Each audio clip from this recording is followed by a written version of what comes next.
right? So 3+ of years of experience, and then Infosys interview. It is recently done interview, done in the month of March of 22. And these questions are written by my student, where he got selected in that particular interview, and then he shared that question to me, and then I'm trying to like give you answers of, and then give you some discussion and then content upon that, how you can achieve more impressions to your answers. So all these things we'll discuss. So first of all, as usual, the first question will be like, tell me about yourself. You can tell anything about yourself. Again, a lot of people have questions upon this, like, sir, I am from this background. Okay, this background, is this okay? Can I tell those things in your tell me about yourself? Yes, you can tell. Again, if you have any gap, okay, is that okay to tell in your tell me about yourself or whatever it may be? Yes, there is no issues like that. Obviously, all people, all interviewers will accept everything which you tell, truth or whatever it might be. Right? About yourself, whatever you tell, okay, that they will listen. They don't interfere on those topics, and they don't consider those things. Only thing is HR will be more considered about this concept. So this is only to build an interaction between you and interviewer. And one other thing, okay, recent times, okay, this topic people are, okay, interviewers are using at this time, okay, 1 or 2 minutes of time to check whether you are the right person who is talking in front of the camera or not. Okay, so in the first 2 minutes only, they'll like get information whether you are the one, or else are you giving any lip sync, or else whatever it might be. So this is the interviewers will use this question for that purpose also. They don't keenly observe what you are telling. They observe on like how you are, okay, what your attitude is, like everything, other things. Right? This question is all about yourself, your attitude, okay, whether you are the right genuine person or not, like a lot of other things involved in this. You need to see in all the ways, right? So again, so once if they ask you the first question, just make sure if you have a good knowledge upon Power BI, you can make it entire thing based upon this question only. You can just consume all the time based upon this question only. That thing, okay, I'll explain you. Earlier also I've been explained that thing, how to like get less questions from the interviewer, how to consume the time. These things I've been explained, but in the end of this particular session, I'll explain that also over here. Right. So let's go for the second question. What's that? So what's your role in in your project, Power BI project? Here comes the main thing. You can explain what you've been written in your roles and responsibilities in your resume. Whatever you know regarding your Power BI, complete Power BI in detail, or architecture of Power BI, what you learn over in that particular aspect, you can express all those things over here. Let us suppose that what is your role in Power BI? I'm a Power BI developer in my organization, and then in my project, my role is, so you can start from the scratch, like, okay, I used to get the data from different sources, like, so what are the different sources that you dealt with, right? If you are, okay, already known with SQL, and then like Azure, and then like Dynamics 365 RS, any flat files, you can express that one. Again, once you're done with that particular DBs, again, so ETL part. After that, I was also good at particular ETL operations, and then what are the ETL operations, Power Query, and then in Power Query, what are the things that you do? Like I do like clean and shaping with data in Power Query, and after that, once I clean and shape the data, I just get that data into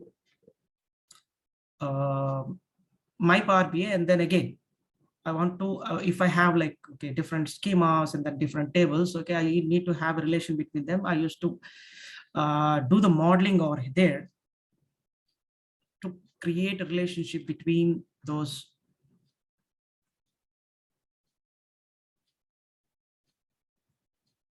tables, whatever it might be. So that is the basic thing that you need to explain that. And after that, I used to get that entire model into my Power BI, and then again, I'll do a lot of DAX over there, and then I used to create a lot of reports using different visuals and then visual customizations, whatever it might be. And after that, so I give row level security if needed. And after that, I'll publish the report into Power BI services. Again, services is a cloud-based content there. So yeah, it's nothing but whatever you know regarding Power BI, you need to portray over that question in that particular question, so that you consume the time.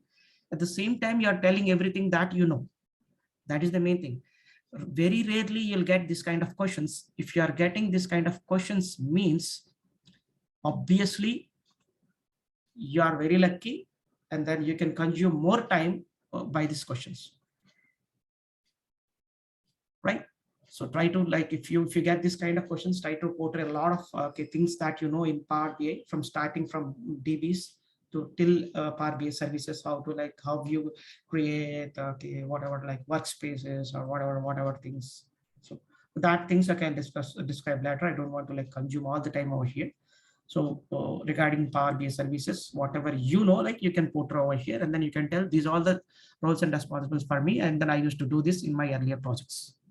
So they'll have a keen idea regarding you, like what are the things that you know. Based upon this, the interviewer want to know, like, what are all the things that you know in Power BI. So obviously they'll have an impression by this question only. So you need to build your impression in the first few questions. If you don't build your impression in the first few questions, your questionnaire depth or else whatever thing will be decreased, and then if in the first few questions only, they'll decide that okay, they're going to, like, okay, reject you. So first few questions are more important, and then you need to give a lot of good input to them, right? Again, like, we'll go into, like, some other okay, next question, right? So how will you get requirements? So again, this is a tricky question. They are not at all interested in the answers. Only thing is they wanted to check whether you are a real-time employee or not. So if you get confused with this question, and then if you stuck at this, they can understand that you're a showcased guy, and then you are not really experienced, but still they'll continue the interview. The question is, first of all, they'll find whether you are a real experienced or a showcased people. So even though you are showcased, they will recruit you if you have good enough knowledge. But thing is, they'll get confirmed. And then if you really, like, skilled at, okay, they'll confirm by these kind of questions, right? Make sure. Okay, a lot of times you'll get this kind of questions. This might be some kind of silly, but again, you need to have a proper answer for that. So requirements, I'll get the requirements in oral by the client in my weekly meetings, when I have a conversation with my client. Okay, that is like, not detailed one. And again, in the daily meetings, I'll have the detailed description of my requirement in my daily meetings with all my team. And once after that, I'll get that requirement in mail from my project manager or team leader, whoever it might be. This is the procedure. And again, so what format that you get, okay, this one. So requirements can become in text format, or else, okay, in the description format, like a lot of discussion will be done, or else a single line text format.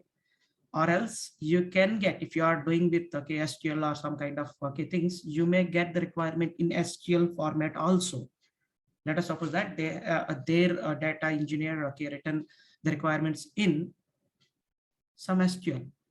So you need to understand that SQL code, and then you need to write, okay, DAX code for that one. So there are different kinds of approaches how you get the requirements. So these things that you need to explain them, and this is enough, more than enough. And then by explaining this, you will portray yourself that you are really experienced, right? So again,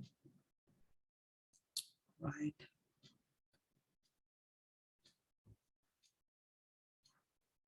Let's go with, like, some other question. So let me, why it's not moving.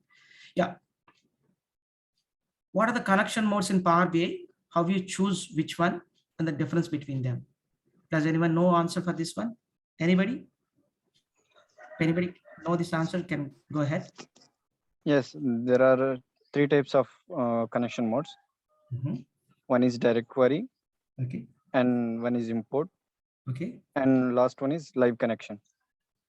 Okay. Okay. So I'll let you know, like, okay, while you go with the, like, connection modes, you can go with, like, import mode and direct query. Their live connection is a similar way of direct query. So obviously you can ignore that one aside, but still recent times people are using that word a lot. So you can just have this word also, right? Go ahead. And then which one to use when, and then what is the difference between them? So do you have any answer for this one?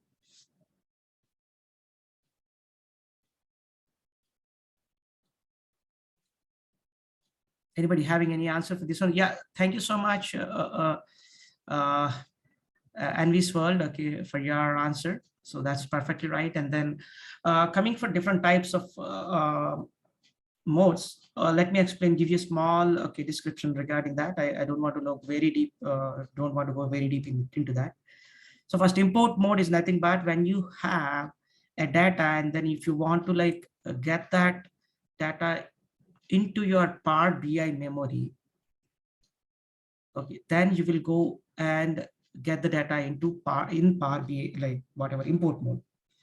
Whenever you have very big data, so obviously you don't get that data, entire data into Power BI because the memory size is limited, obviously. Again, for Power BI, we do have different licenses. Okay, according to the license, okay, Pro license will have a limitation of 1 GB of data. A model should have only 1 GB, not more than that. If it is more than that, again, you need to go for premium, which is very costly, premium license. So people obviously every time need to have an eye on what is the model size, like what is your Power BI entire like a combination of all table size, which called as model size. So whenever it is less than 1 GB, if you are having Pro license, then obviously you'll go with import mode. When you're having very big data, you'll go with direct query. So what happens in direct query?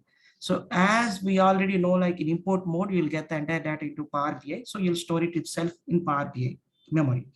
But when it is in direct query, you'll store only the skeleton or schema of that particular data. You're not going to get the entire rows into Power BI. You're going to get only the table names, column names, and column data types. You're not going to see the data also over here. You can't see the data in Power BI data view, right? That will be completely blank, and then you can't even see. As import mode, you can go to the data view and then you can see the data. But when you get the data in direct query, you can't see the data in the data view.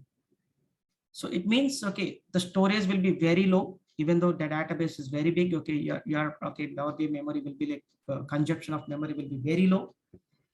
And coming to right, what we have other thing, live connection. Live connection, okay, it is completely apart from these things. When you want to get directly whatever the data live at this instance, you can get that one, which is very similar to direct query. There is very less difference between direct query and then this one, what we call it as live connection, right? The key difference is over here, import mode, and then the faster the performance of report is applied, or else what we call it as implies on this particular data modes, import connection modes. If it is import mode, obviously the response or else the report performance will be more faster because we do have the data itself in Power BI. But whenever it is direct query, the data which is in the source, we are not getting the entire data, we are getting only the schema. So every time if you run some measure or calculation or whatever it might be, while you want to show some data in view in your visuals or whatever it may, it need to go and then fetch the data from DB. So it will take a lot of time, and then only you will get what we call it as the data. So obviously it will take more time to get the data, so performance will be slower. So this is also second third point that you need to explain over here. So again, if you want to go with live connection also, yes, you can go for whenever it is cloud DBs, and then if you want to get the direct data directly without any modifications or everything. So again, here also you have some options which is not Power BI. Like you can filter the data outside only, and then you can get through that use or store procedure so that you'll get the desired data. So that is outside Power BI. So again, I don't want to go outside Power BI and then describe that particular live content. So whatever you'll get, okay, instantly you'll get, and then that live data you'll get, and then you want to work upon that, you can work. So this live connection, recent days it is increasing, but still compared to like import mode, the data, the direct query is very less, and compared to direct query, the live connection is very less. So obviously my suggestion for you people who are like trying to showcase your experience, go with like import mode. So you'll have less questions. If you go for like whatever you call direct query or else live connections, you'll have more questions on the add-ons. Like they'll ask you like, what are the DBs that you worked? Obviously you'll go for relational database like SQL. So if you are working on direct query, obviously if you want to do any operations on data, like you need to go and then do it on data DB only. So in that situation is what are the operations that you've done, and then you are diverting yourself into SQL.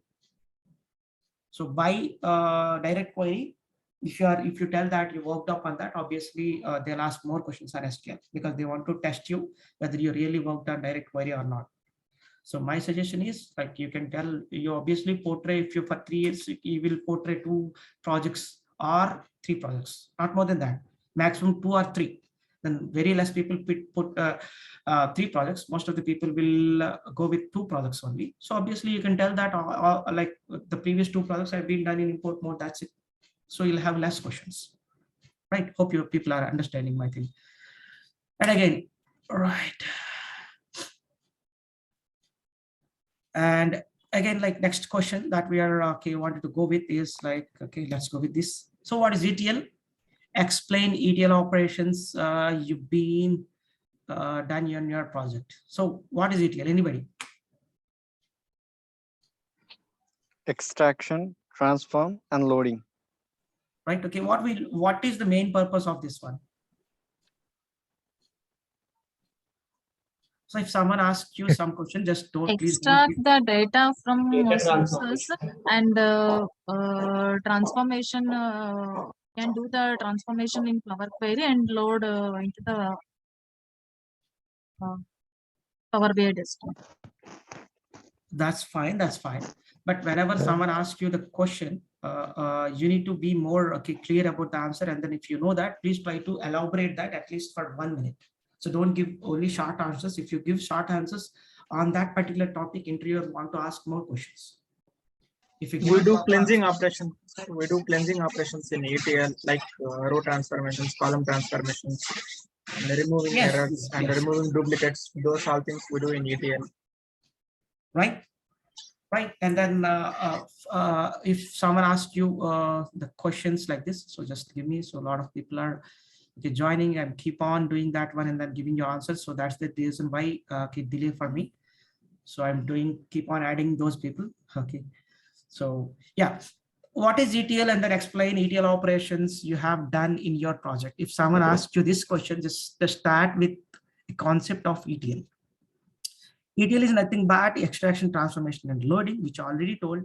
And then here, what we do is like, we'll get the data from the source and then we'll transfer the data, which is key important part over here, which is nothing but cleaning and shaping of the data.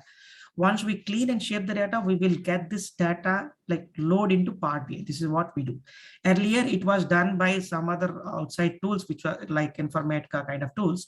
But right now we do have a tool which is called as Power Query. And then through that, we will do this ETL operations. In Power Query, we do have a lot of mouse operations, and then based upon those things, we can like cleanse the data, and then we can extract the data from other columns, and then we can shape it as per needed, and then we can clean using remove rows. And then like again, if you are good with those options, you can give some examples over there, so that obviously you're going to kill the time. Keep in mind, you need to kill the time in a proper way. If they ask you a question, you should not go out of the question, but at the same time you need to kill the time. So that is the key important thing. So as an interviewer, I feel the same thing. Like if the candidate is not going out of the question but giving good content, obviously interviewer will be like very happy to listen the answer. If he is going out of the question, again, he'll stop that one and then he'll ask some other question. Until you don't go out of the question, that's perfect. And then in that way, you need to consume your time. Whatever the answers that you know, don't give them at short answers. Try to consume the questions, because you can answer the question, you know the answer. So obviously, if you consume the time, obviously you don't get more questions. If you are getting more questions, obviously you'll have like more wrong answers or more skipped answers. Explain any ETL, what ETL operations you've been done with in your project. So obviously, as I told in the earlier interview also, excuse me.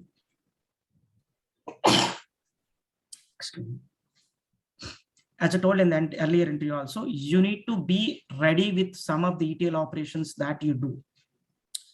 Just like, okay, some of them from the transform tab, some of them from the add columns tab, some are from home tab.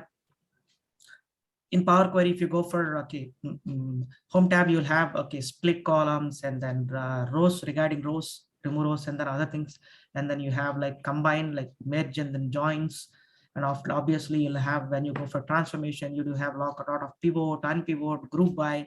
And then if you go for add columns, you have like a lot of date columns, and then format columns, and then text related extraction columns. So all these things, you have an idea into that, and then only you can give some, okay, ETL operations over here. So I've been told entire Powerbi, entire Power Query operations right now, most of the 80% of Power Query options in this 1 minute. So in the same way, you can tell that. If they ask you like in detailed explanation, then obviously you can go in and give some scenarios. Right, go ahead, and then we'll go for, okay, so we skipped. So what is query folding? Does anybody have any answer for this one?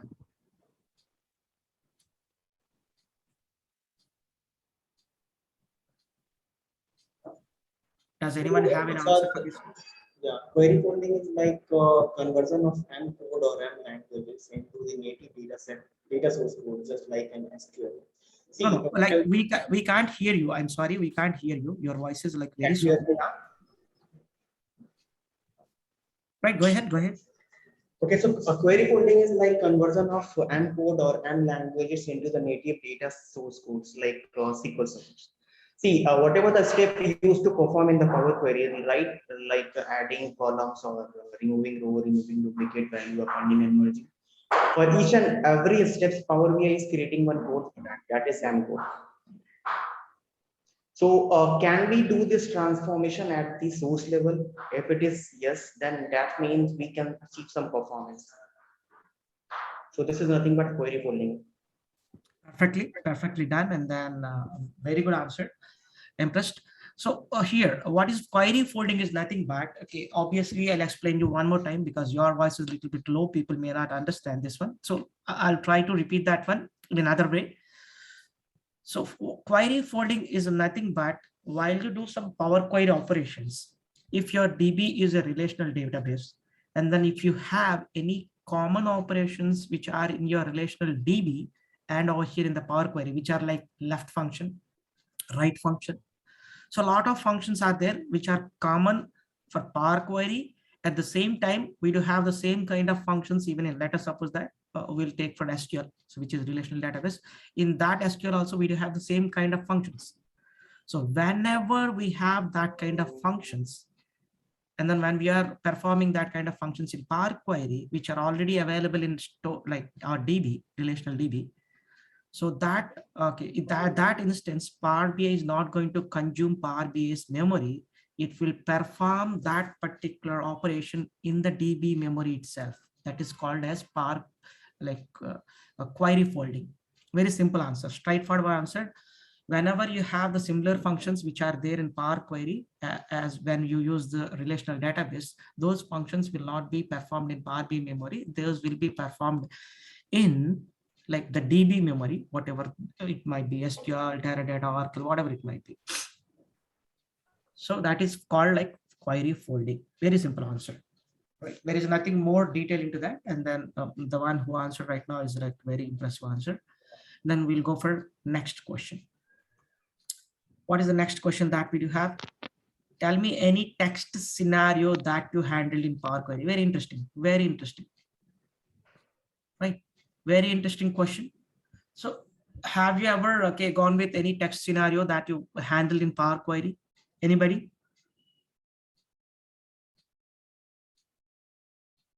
Right. Okay. So let me share that one also.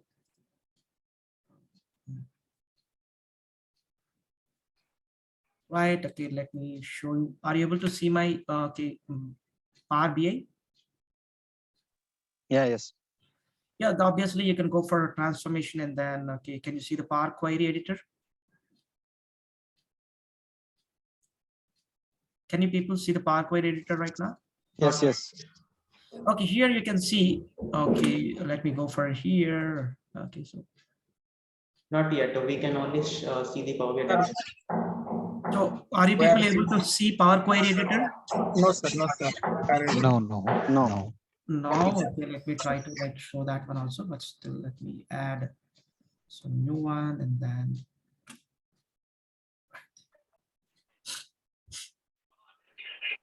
are you people able to see right now Power Query Editor? Yes, no. Yes, Yes, sir. now we can see. Yeah, that's fine. And then you can go over here and then you can see these are the text functions that you do have. Again, like even in add columns also, like you'll have the text functions from text. And even in transformation also you do have from text. So when you have a scenario based upon this of options, okay, that is called like text scenario. A lot of people talk with text scenarios, numerical scenario, and the date time scenario in Power Query means you need to tell regarding these things. So you can tell in different ways. So let us suppose that I do have an order column. You can see the order column. And then here, I got my country, I got my year and the order number all get merged and then I got it in one column, right? So this, and I don't have like my country column. I don't have my year column. I don't have my order ID column separately. I got all these things in one column. Again, I want to create separate columns for that. So I want to get my country column so that I can get this country in my filter and then I can filter by country. So that's my scenario. So how we can do that? Simply go for this one and then go for split. And then you can use delimiters or whatever it might be. And then you can get your country out of that one. Again, not only this, you can go for okay, so extract and then go for okay, length, whatever it might be. So first two characters, you can go for length. The first two characters, you can go for this one. You can range of characters. Again, if you want to go for okay, fourth character to like seventh or eighth character. So third character to like whatever it may be, fourth to seventh from range, or as text before delimiter and then text after delimiter and text between delimiters. You can use these functions and then get okay, all the information, required information into like new columns. So this is what you can portray if they ask this kind of scenario, or else even if they don't ask you, while the go you can tell in Power Query, these are my interested like one of the tough like or else difficult situations, or else interested, or else some of the scenarios I want to tell in my Power Query experience. You can go through with this kind of scenarios, and then again you need to design your scenario before going to your interview. So in this scenario, like I do have this one, so I got this one, and then I can tell this one. Again, if you wanted to like go in detail, again, you can create a lot of other scenarios and then you can portray out there. This is one of the example. You can use lot of functions over here to do the same thing. So I can use okay, the first characters and the range of characters, okay, to get the country out of this particular. I want to get into new column, or else okay, so if you want to go for new column, add new column, and then here extract, and then like you can go for range. So the first two characters, text before delimiter, a lot of things you can do. Even text after delimiter also, you can go from the right side and then you can get this first two characters. So a lot of things that you can do like to achieve this country out of, and then if you want to get right country, get country in new column. Again, if you want to get your date in from this to like some other new column, then I mean like this year, again you will use this kind of operations, and then you can get your year out of this particular column into as new column. If you don't have the year over here, again, so you might think, sir, we do have here okay, date over here, why to get that one?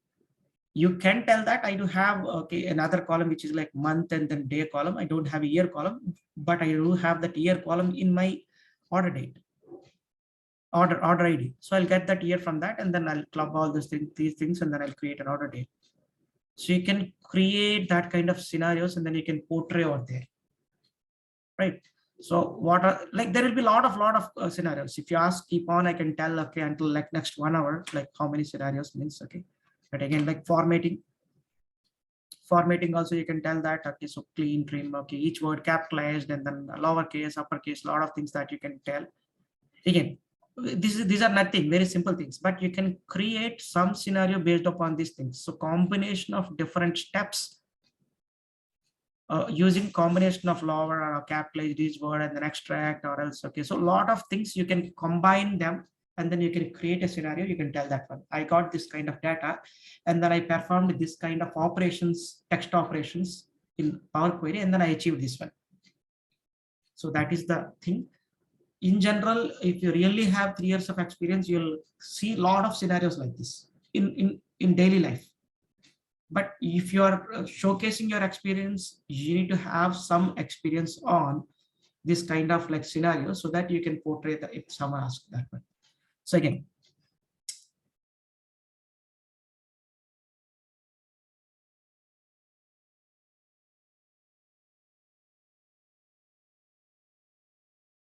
so let's go into our, okay. Are you able to see my our questions? Yes. We can. Right, okay. Then we'll go for our next question. Use of advanced editor. Anybody?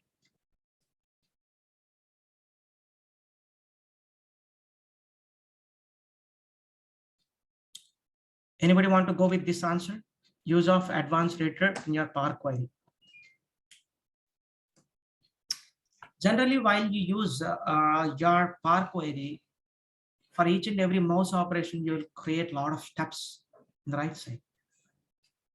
You'll create a lot of steps over here. Are you able to see my Power Query? Yes or no?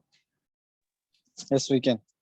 Yeah, obviously. But here, whenever you do some operation, obviously you'll have, okay, let us suppose that I came to here and extract the first characters, and then I want to go for, okay, 2, and then I created, okay, so I'll get my something, and then obviously I want to like rename that one as country, COUNTRY, country 1 or something else. So obviously that step also get over here. So I'll have like few steps over here. While you do mouse operation, a lot of steps will be created, and then again, whenever, okay, data has been like coming through Power Query into Power BI. So this is an intermediate operation from source to Power BI desktop. This is an in-between operation. Again, data always need to come through Power Query only to Power BI. So every time when a new data is coming, so it need to follow all these steps separately. First step need to be performed, and again after that, again second step need to perform. In that way it will perform. But again, when you go for advanced editor, so you can see the advanced editor over here, all the steps will be over here, and then while the go, these all the steps will be performed at once, and then you'll get the data to our Power BI desktop. So there is a difference between applied steps and then order, okay, advanced editor. Okay, if you create steps over here, it means obviously it will write the code, okay, for that each and every step. But if you don't create the steps, and if you directly write, okay, the M code or whatever it might be over here in the advanced editor, means it will, okay, what are the steps that you perform will be performed in one step. All the things will be performed in one step, and then it will retain to Power BI. So means more faster performance, and then more faster things from source to like Power BI desktop. So for each and every data that you get through this, hope you understand, right?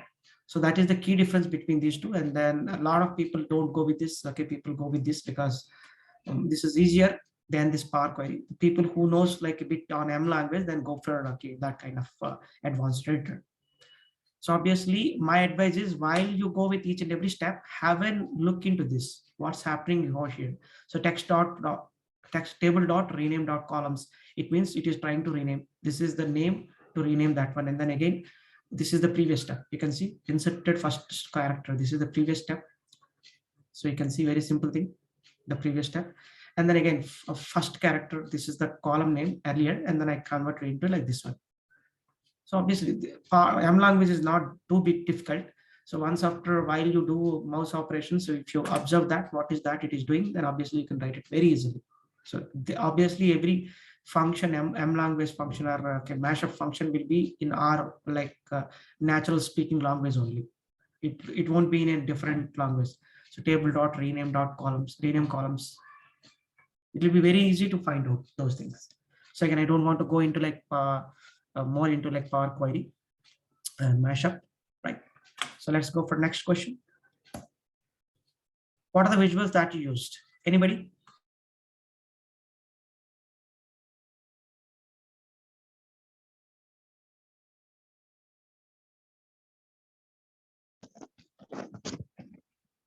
Pie chart, donut chart, waterfall chart, funnel chart.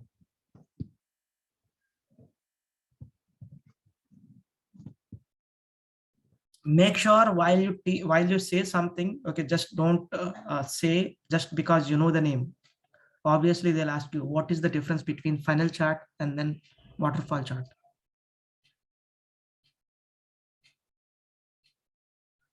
If you are blank, again they'll confirm that you are just trained, not experienced.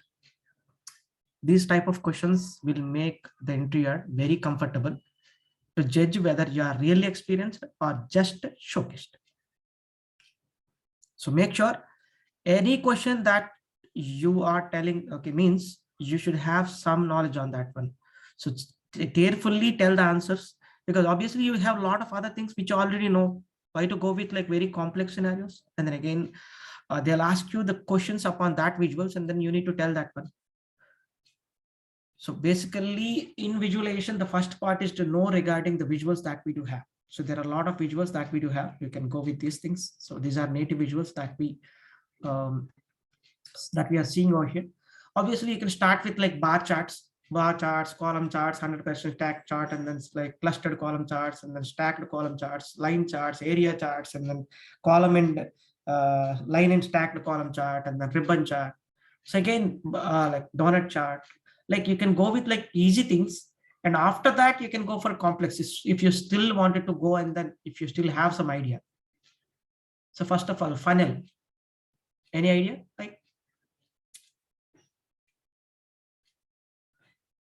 Right. So I don't want to go deeper into that. Funnel is going to use that one. So year on year, okay, differences or else comparison. If you want to go with that, so obviously they'll go with that kind of. And again, waterfall is used to whether your sales are to go the growth or decline or ascending or descending, whatever the stage you have, the sales kind of representation. If you want to show that whether it is going up or else going down, so you can show that in waterfalls also. You need to have an idea. So at what situation that you use that particular charts, right? So again, I don't want to waste your time over here. So difference between line and bar chart, just anybody, if you have any answer for this one, you can go ahead. If you have any answer for this one, line chart and bar chart, very simple thing. Line chart is used to show the trends. Bar chart is used to compare between the categorized products, categorized things. So whether you want to go for category wise sales or else subcategory wise sales or else monthly sales, so you'll go with that. But whenever you want to show time trends, so from this period to this period, how the sales has been increased or has decreased, whatever that thing. So in that purpose, we'll use this one. Again, there are a lot of similarities in other things, you have multiple things over here, and then you can also multiple stacks over here using some column values. And then here in the bar charts, you do have stacked one and then clustered one.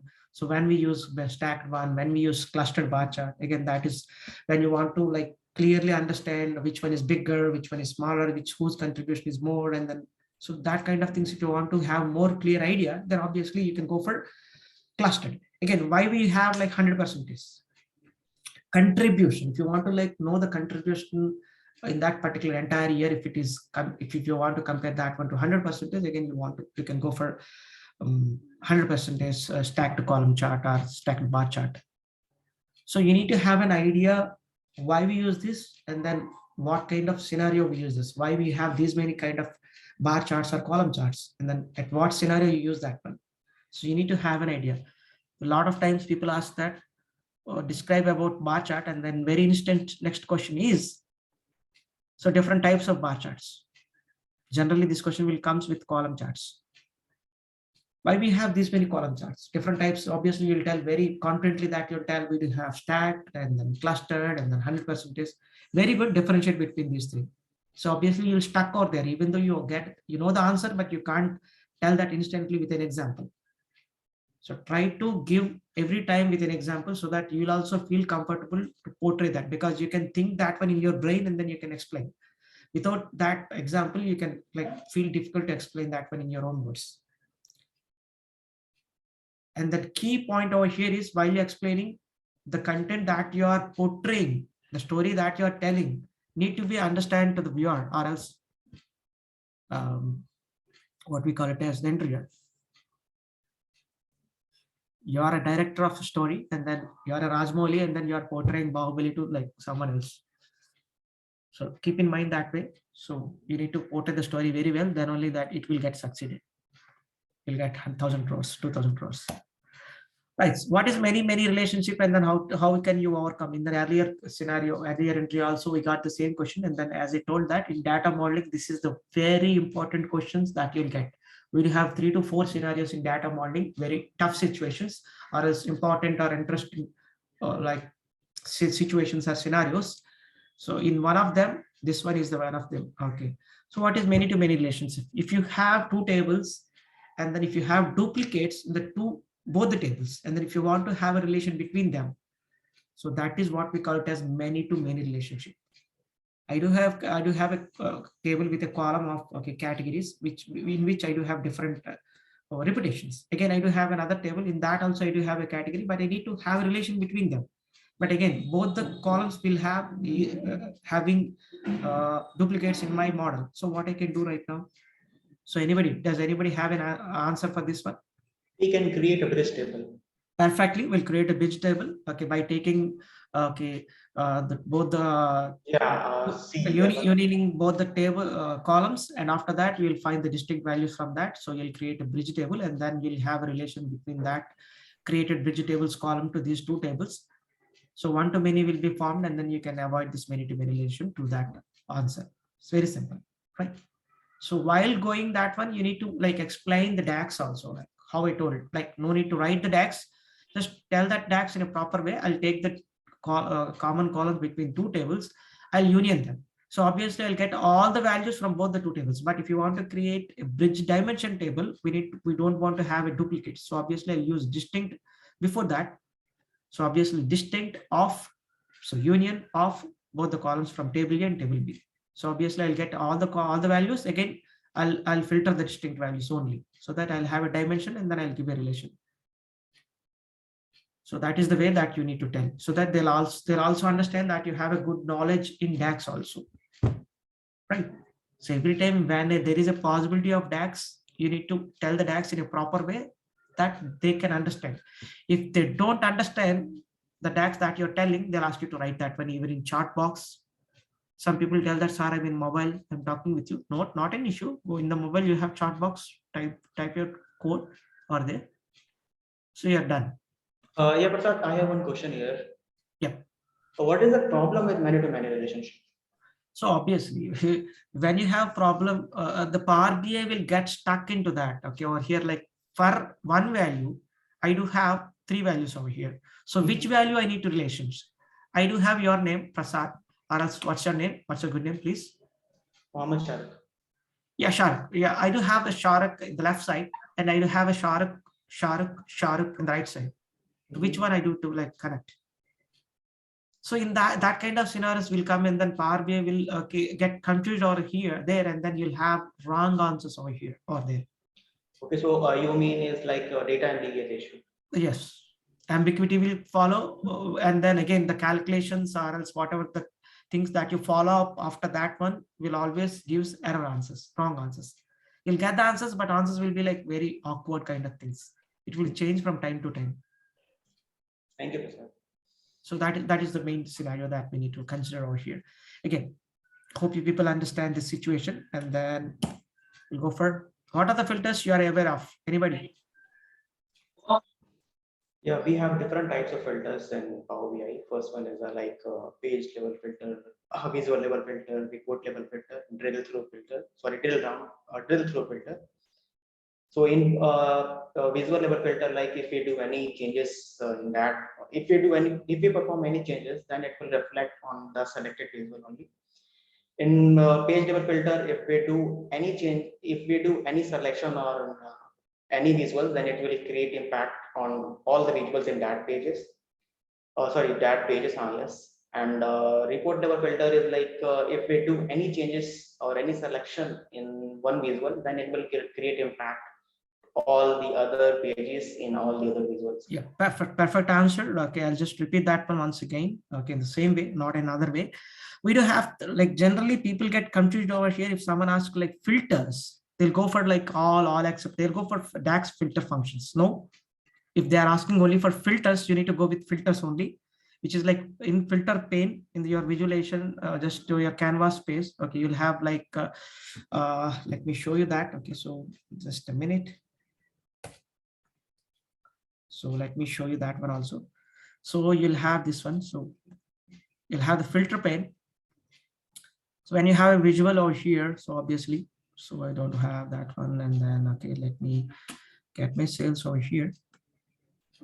So at this instance, you can see filter on this visual means, okay, if you filter something over here in this visual, so obviously it will get, okay, filter only over here. So I want to like get this category over here into this, and then if I filter something like, okay, furniture, only for furnitures I'll get the sales. But if I get, okay, some other card over here, and then if I see that one total sales, that, okay, that will show the total sales. This means, okay, this, okay, whenever you click on this one, so the filtration that you do in the filter on visuals, okay, that will apply only to that visual. So whenever you have filters, need to apply filter on that visual, you'll go for filter on this visual, which is nothing but visual level filter. Okay, so first one is visual level filter. And then again, okay, so I want to imply a filters upon all the visuals in this particular page. So obviously I'll get that particular category over here on this page, and then, okay, I'll make it furniture. So all the visuals over here, so whatever the visual that you'll get, okay, will be filtered, okay, for that one only. So obviously I'll go here, and then I'll get my regions over here, and then I'll get my sales over here, and then you can see only you're going to get only for furniture. You're not going to get, okay, any other things. So even if you click on that one, you can see, even you click on this one, this page level filter is on for each and every visual. Again, if you apply filter for, okay, in this particular area, which is all pages, means whatever the page that you have, okay, so whatever the page that you have in that also, like,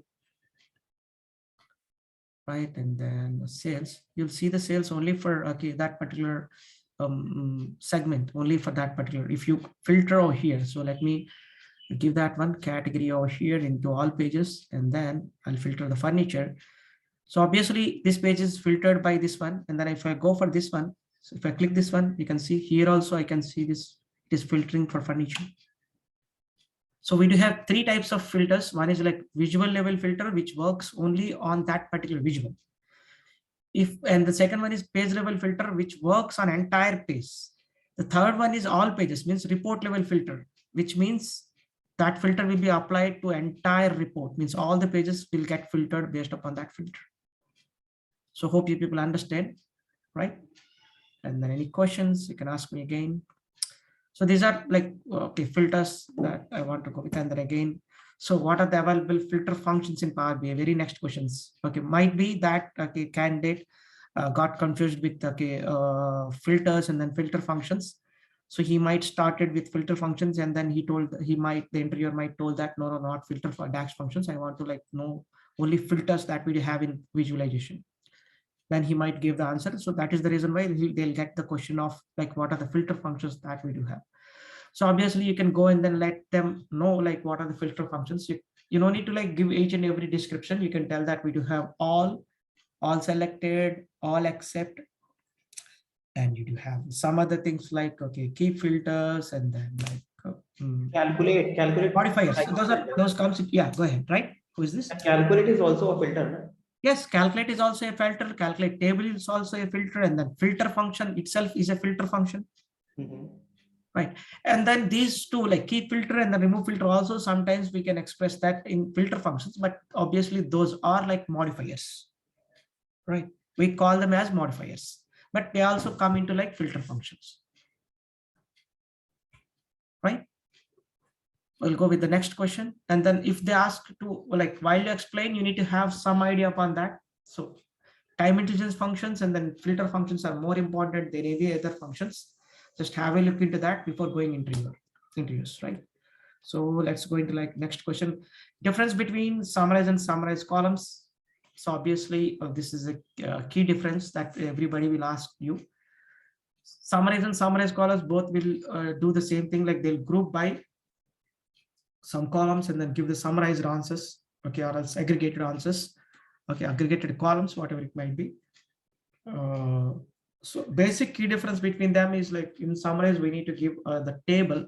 In summarized columns, we don't need to give the table, we can directly give the column. And secondary thing is like in summarized columns, we do have an inbuilt inline filter option. What we call it as inline filter option. In the DAX itself, you can filter the table and then you can like summarize that particular filtered table so that you'll get the appropriate answers, like desired answers. While you have some scenario to filter that particular table, and then you, if you want to like summarize, then you can go ahead and then you can summarize that one. Right. I need to summarize or else group by monthly sales. Let us suppose that monthly sales or else whatever it may be, monthly, how many registrations has been done. So let us suppose that, and then that too for my current year or else like present year. So in that scenario, you'll first filter your table with that particular year. And after that, you'll summarize by month column, that particular registration ID or whatever it may be. You'll submit, you'll count it so that you'll get the answer. You can tell this kind of scenario examples so that there'll be more. Obviously, there is no chance of like rejecting you. Every time if you go with an example, they'll feel like, yeah, these people, this guy has real-time experience and then he is giving a real-time examples, a lot of for each and every scenario. They don't even like prolong your interview by like 10 to 15 questions, they'll confirm and then you're good to go for your next round. That's it. So make your examples ready for each and every scenario. That's very, very important, real-time examples. So how you find current month's starting day salary to show in a card visual? Again, DAX. To text your DAX, very easy scenario, but people get stuck over here. By seeing this instantly, you'll get very easy answers, but make sure whether you are telling the right answer or not. Anybody, whatever the answer might be, this is not an interview, you can go and give your answers. When it comes to like DAX scenarios, everybody, people like will be mute and then they'll feel like, okay, so we can skip the question. Make sure the one who is going to answer the DAX question is the only one who can pass the interview. So obviously, like you explained 15 questions and then you skipped the 3 DAX scenarios, means you're done. You like didn't answer, okay, a lot of like 5 normal theoretical questions and then you explain 3 questions, you're done. You are selected.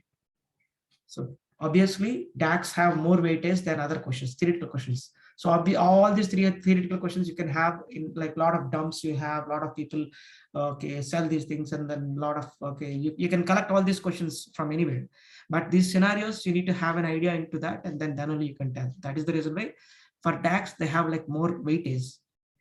So they'll ask you like at least 2 to 3 DAX questions. If you give answers for them, your selection of that particular round will be like assured. So you need to give an answer for this kind of things. So anybody, anything that you're getting in your brains, you can go ahead and give me those things. Anybody?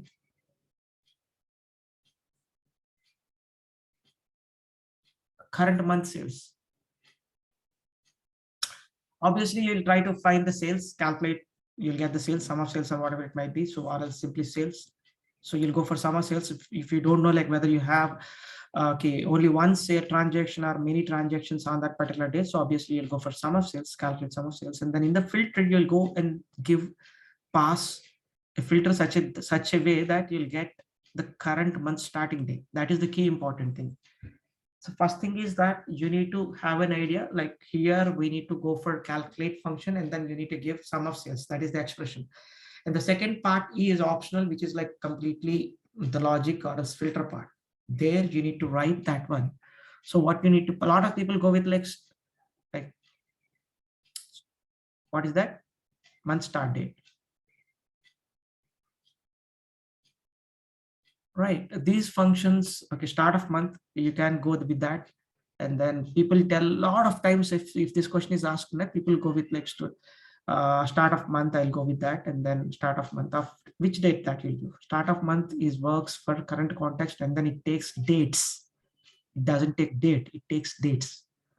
So again, what kind of dates that you'll give in that. So again, you can't do anything over there with that start of month. So only thing that you need to do is like you need to go for EO month, which gives the earlier month's last date. So EO month of today, and then -1, it will go for earlier months. So today is April 2022, it will go for March, and then it will give the last date of March. So that is not we want to have. So we want to have this month first date. So obviously we got last month last date. So +1 will give this month's first date. So EO month of today -1, that is the EO month function. And again, around that, you need to +1. So obviously, first of all, it will find the earlier month's last date. And then you're adding +1 means one day it will add it, and then you'll get this month's first date. So for that, you'll get the sum. So this is way that you need to portray here and here. Did you understand what I told right now? Anybody? If you have an idea on EO month, then obviously you'll get, okay, understand what I'm trying to tell, right? So that's it. And then, okay, so explain RLS in the last video. I've been explained this one in detail. So RLS is nothing but row level security. If you want to like filter the rows to particular people based upon their role, you can do that one before the model very securely. It is nothing but one of the security option that Powerbi provides to us. And again, we do have two types in this one. One is static and dynamic. Static is nothing but if you have limited roles, then you can design the roles, and then you can assign some email addresses to that particular role. So those people can see only those roles. Again, dynamic is something where the client can edit a lot of times, and then you can change the roles frequently without the intervention of developer every time. So that will be done using a table and then user principal name, and to achieve that one. If they need, you need to be ready to explain the DAX also, which is very simple, creating a variable for that particular user principal name, whatever the roles, whatever the regions or whatever things that you want to filter over there, you will get into that variable, and then you will return that variable and then equate or else filter that to your odd fact table. So that is the logic to do whatever this dynamic row level security. I don't want to like go into like complete explanation of the code because it was already explained in the earlier version. Again, you have a lot of explanation videos in our channel also, so you can go ahead and then have that one, right? So how we implement, as I told right now, we do have two different types of row level securities as per needed. So as per requirement, I'll implement that particular row level security out there, right? Again, in Power BI services, what kind of activities you do? One question, this is one question that you need to tell everything that you know in like Power BI services. Again, this is completely theoretical, no DAX or no coding involved over here. And then once you see, you can never forget that one. So this is okay. As a lot of people asked, I'll create a video upon free webinar on Power BI entire services also in very soon. So definitely you can participate in that one, and then you can understand what are all the things that you can do over here. So for your explanation, I'm going to tell you like in Power BI services, first of all, you can share or publish our report to Power BI services, which is completely cloud storage.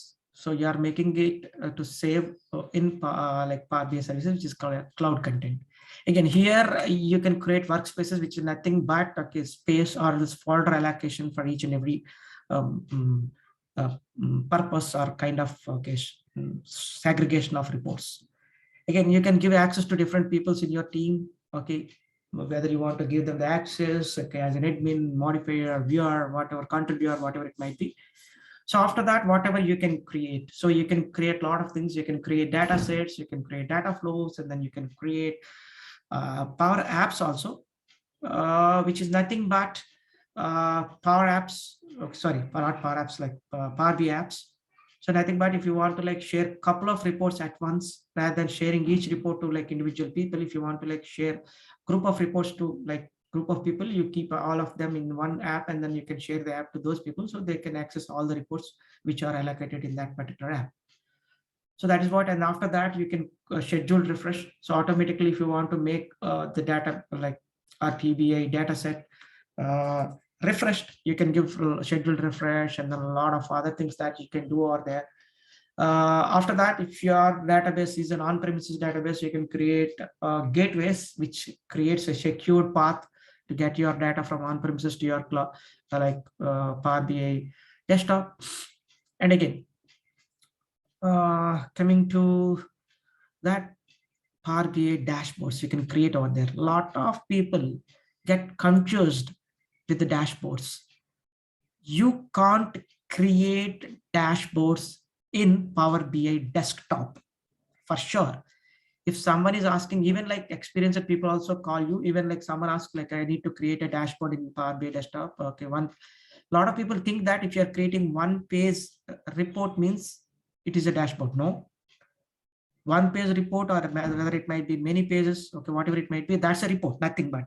People call it as a dashboard, but make sure whether they are asking for a one page report or like real dashboard. Real dashboard can't be created in Power BI desktop, that is for sure. You need to be more confident, because a lot of people get stuck over here, and then to confuse you, interviewer will ask you this one, I want to create a dashboard in my, okay, they'll simply just make it in one line, and then they'll go with scenario, and then they'll wait for you, whether you'll tell that, sir, we can't create a dashboard in Power BI, we can create only the report. Once we create the report, so once we publish that, after that in Power BI services, we can create a dashboard. A dashboard is nothing but, so whatever the visuals that you have in your report, if you feel that is important and that gives more insight, so then you will stick that visual to dashboard as a tile. Means, okay, Power BI will decide, okay, what kind of size that you can place it. So there are like stipulated sizes. You can't like, okay, drag and then make the bigger size or something else. Power BI will tell, okay, what size that you want to like paste that over there. And then just like whenever you publish your report into like Power BI, and then if you view over there, you'll find a pin kind of symbol. If you click that, that visual will be pinned to your dashboard. Again, dashboard is one page kind of thing, and then it like extended unlimitedly. So you can add as many visuals as you wish, but make sure, obviously, Power BI dashboard need to have limited kind of thing. It should not be like scrolled kind of thing. Power BI dashboard is only to give insights to high level of people in that organization to see what's happening, the key business things in their things. Again, they do have the report. If they wanted to do slice and dices, they can do that in their report. But again, if you click something on dashboard, again, you will come back to like reports. A lot of people ask like, can you filter in dashboards? No, you can't filter. You can't even pin the filter to your dashboard also. Only visuals can be pinned to your dashboards. A lot of things are there regarding, okay, dashboards. A lot of confusions also there regarding dashboards. You need to learn a lot, because a lot of questions will come at that particular instance. If they wanted to confuse you, they'll ask you 3 to 4 questions on dashboard and reports, and then you're fine. That's it. So just make sure. So people don't elaborate this content in their training, or else you won't get more knowledge on this one. You don't like even know like what is difference between report and dashboard. I'm not telling everyone, like some of the people get confused over there. Only thing is they get confused. So there is a lot of things to learn about dashboards. Right? So interviewers will try to catch you people over there. So just have an eye on that one. Right. Okay. And after that, again, you can have data flows, which is very important topic. But again, You people don't have much knowledge upon data flows. So if you can explain in detail regarding the data flows in the interviews, then obviously you'll get high score in your interviews, right? It is very easy to get selected in each and every company that you are giving interview. It is very easy. Only thing is there are only 4 to 5 concepts that you need to learn. Power BI service is one time thing. If you see a video which is like from top to bottom, if you make it like 2 to 3 times before interview, that's it. It's not, there is no coding, nothing involved out there. Just like how you create your folders in your desktop, that is that simple, right? So try to have, okay, this is very advantage for you people. If they ask you like in Power BI services, then obviously you'll consume entire time over here. So make sure just you read each and every topic over here. Regarding, okay, there is some misconceptions regarding dashboards also. You need to get cleared all those things, then only you can give your Power BI services perfectly, right? I don't want to go over here. What are the project steps you follow? Again, this is a tricky question. They wanted to know regarding whatever you tell that sets, like even if you tell regarding your Power BI, like from databases, I'll get the data, and then Power Query, and then data modeling, DAX, and then visualization, and then RLS, that's also comes out here. But they are asking you, so the real-time project steps. So obviously you need to tell that once we get the business in the requirement, which is like, okay, functional requirement, okay, document, whatever we call it, FRD. You get that. After that, you'll segregate that, and then you'll write the key steps how to achieve that particular entire project, how to achieve that in Agile method. We do have 2 methods, Agile and waterfall methods. People ask that what method that you follow. Generally, we'll go with like waterfall only. We don't go with Agile method very frequently. So Agile method means all the steps that we need to achieve, okay, that particular project, we'll decide it initially. But waterfall methods means we don't take all the project entirely at one time. Okay, we'll make it into small parts, and then we'll do one after one. That is nothing more than that. So you need to tell that once we're done with the TDD or else okay, technical design document or whatever it might be. Some people make it like technical discussion document, but people general knowledge is technical design document. So in that they'll like write the algorithm over there, how to achieve this particular entire requirement from the client. So that is the second thing. In the mapping document, each and every simple logics. So here I need to find the calculate, okay, this sales for this particular starting month of this, okay, current date. This is my logic, and then I want to find. So they'll make it very simple. So for this card, this is the requirement. For this first page, for this card, this is the second page. Here we need to use, okay, some trend showing visual. So they'll write it more detailed, and then okay, so those things that will be like given to you, and then you'll do that. And then afterwards, again, you do it in a developer environment. You don't directly send it to like your user or whatever client. So again, you need to tell all these things. This is completely real-time environment concepts. Most of you people don't know this. Here you'll be in dev environment. You'll post your report, or else you'll update your report, you'll publish your report to your dev environment. It means you'll do your unit test. First of all, you need to do your unit test in your dev environment, and then your team will do your unit test. So whether everything is fine or not. Once it is passed the unit test, again, you will move that to like UAT, which is user acceptance test. Some of the high level people from or else technical people from the client, they'll test that one. If there is any issue with that, again, they'll send back to us. Again, you'll keep it in the dev environment, and then you do the modification again. You'll test the unit test. You'll test it from your side as a unit test. Again, everything is perfect. Again, you'll send it to like UAT. Once it is accepted in UAT, then okay, it will be moved into production. It means each and every one who want to like use that particular report can access that one. You'll give access to that particular report to each and everyone at that particular instant. So in these steps, it will go. Again, once after the production, what is the step that we do have? So support. Again, all the projects will not have supports, and then in support, you do all the members will not be available. Only the key persons who are from the beginning to end in this particular project will sustain in that one. Remaining all people will send to other project or will be sent to bench once it is done. These are the project steps that you need to follow.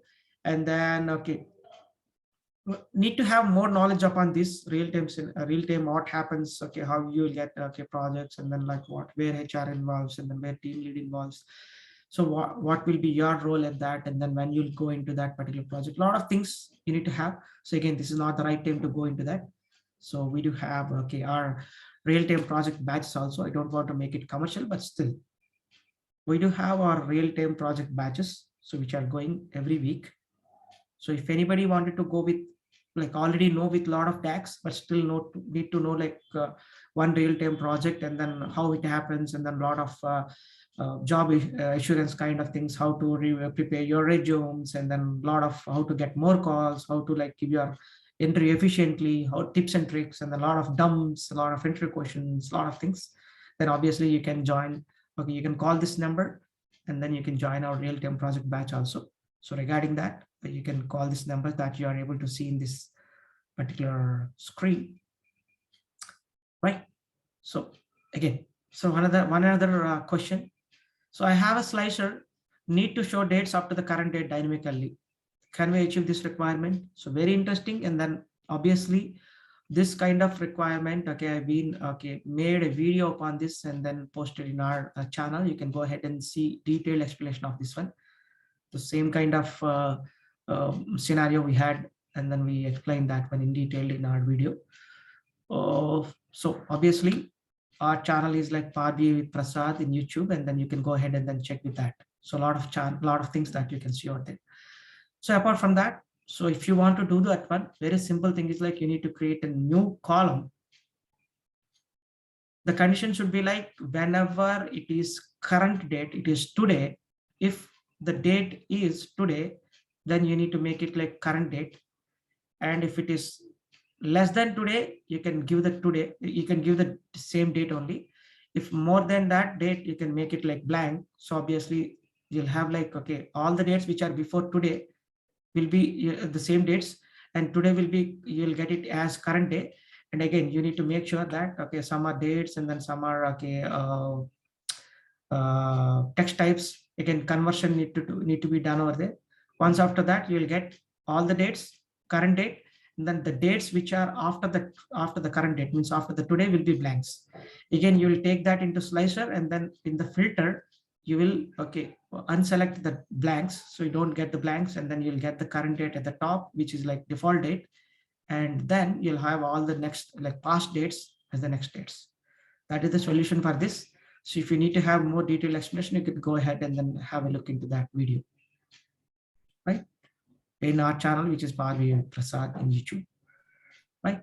So again, the topics that we covered over here in this particular interview are Power Query. They asked Power Query, DAX functions and differences, DAX scenarios they asked, Powerbi services they asked.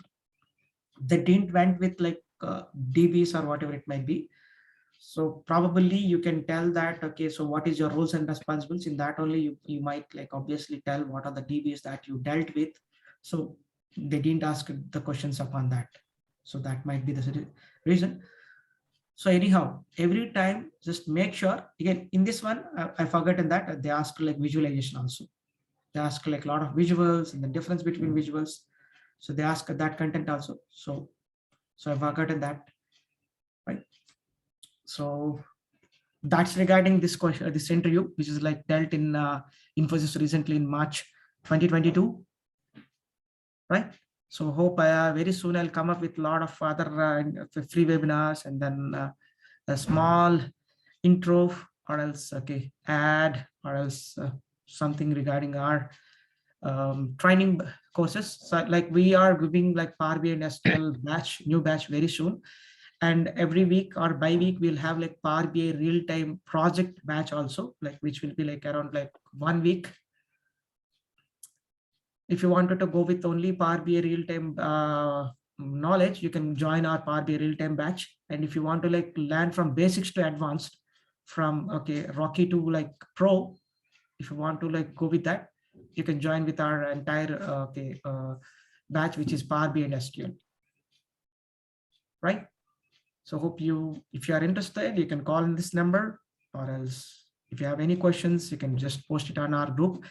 We have a group like Powerbi with PRASAD, and then we are posting a lot of job requirements and then job postings also in the group. Please try to join our Telegram group, and then subscribe our Powerbi with PRASAD, the YouTube channel, and then you'll have a lot of real-time scenarios on there. Thank you for watching. And then if you have any questions, you can ask me over here. Okay, I'm just stopping the live and then recording. You can ask me any questions that you have, right?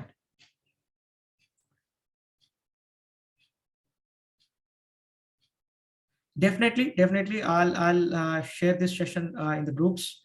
You can see over there. So if you people have any questions, you can ask me regarding that. Yes, yes, we discussed in previous question, like project steps is there now. Like we